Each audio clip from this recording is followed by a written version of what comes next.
You need him with you to go shopping. You need him with you to go to the doctors. You need him with you to go to the job interview. You need him with you to change the baby diaper. No man wants to be, okay, a custodian of a woman. He's marrying you. He's not raising you. If you got dependent personality disorder, you won't be in a relationship long.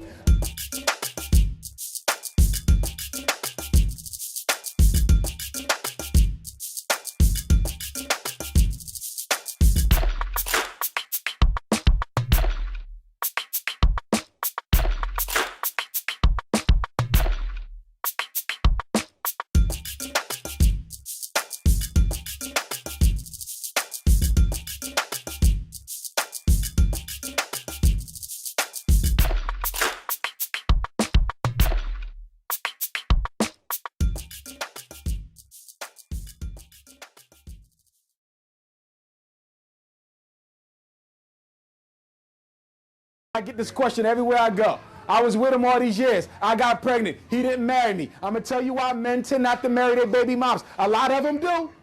A lot of them do. But the reason why men tend not to marry their baby moms is because a man wants to feel that he chose his wife. Did you hear that? A man wants to feel he chose his wife. He don't want to feel like he was forced. If a man thinks you deliberately trapped him, he will not marry you because you broke his trust. The balance and power between men and women is y'all choose when the babies come, but we choose when the wedding bells ring. Did you hear that?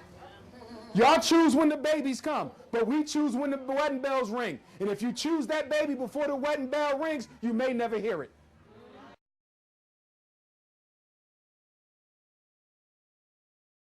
Ladies, don't marry this type of man. Narcissistic personality disorder. This is the male version of histrionic. Women tend to be diagnosed as histrionic, and men tend to be diagnosed as narcissistic. They both think they're what? God's gift to the world. Don't you marry one of these brothers. God's gift to the world. He expects you to treat him like he's a superstar. He requires excessive admiration, lacks empathy, and can be very nasty to other people. This is a man who ain't looking for a wife. He wants a fan. He wants a groupie. Do you feel me? You're not allowed to talk unless you're spoken to. This is the brother who looks you square in the face and says, you should be happy I'm even dating your ass.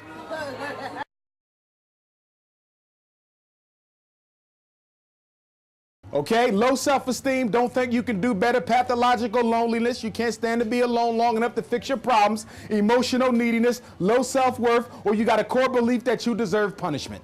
Women who constantly attract these type of men, okay, believe these types of things.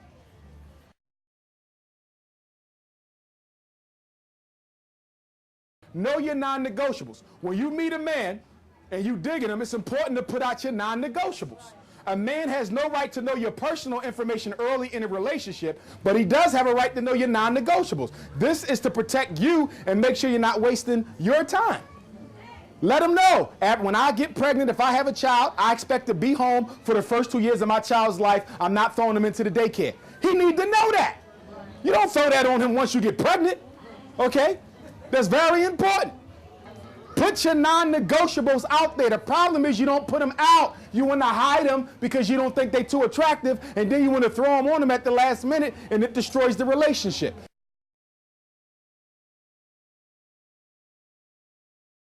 We do this with our sons. You got a son in 8th grade. He's an awesome basketball player. Now, guess what? He's also brilliant. So there's some magnet schools around the city who ain't known for sports, but they known for getting students into college. But because he wants to be the next Michael Jordan, he wants to play the hood. Because the hood is in Sports Illustrated for the #1 basketball team in America, but they're also in the Daily News for most shootings after school. Are you with me? Yeah. So for a decision like that, you got to let your son know, look, if you are as good as you say you are, it don't matter what high school you go to, you're going to get discovered. Are you with me? If you're as good as you say you are, it don't matter what college you go to, you're going to get discovered. It doesn't matter the name on the shirt. It's the brilliance and the ability in the mind of the person who has the shirt on. So I'm saying that to say sometimes we let our kids make adult decisions. And what you got to understand is this, mothers. When you let your child make an adult decision, if that decision disrupts their quality of life, they will come back and blame you.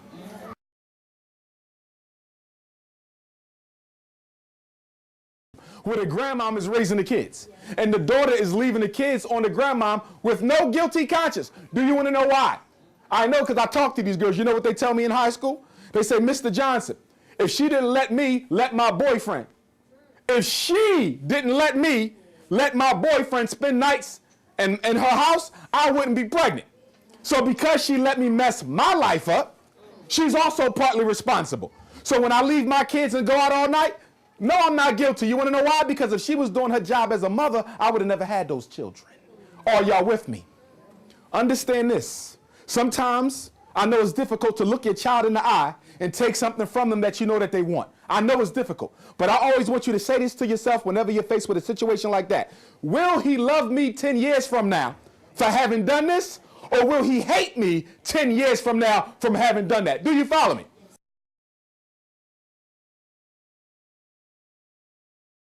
Because we got a situation in our community where a lot of our children hate their parents.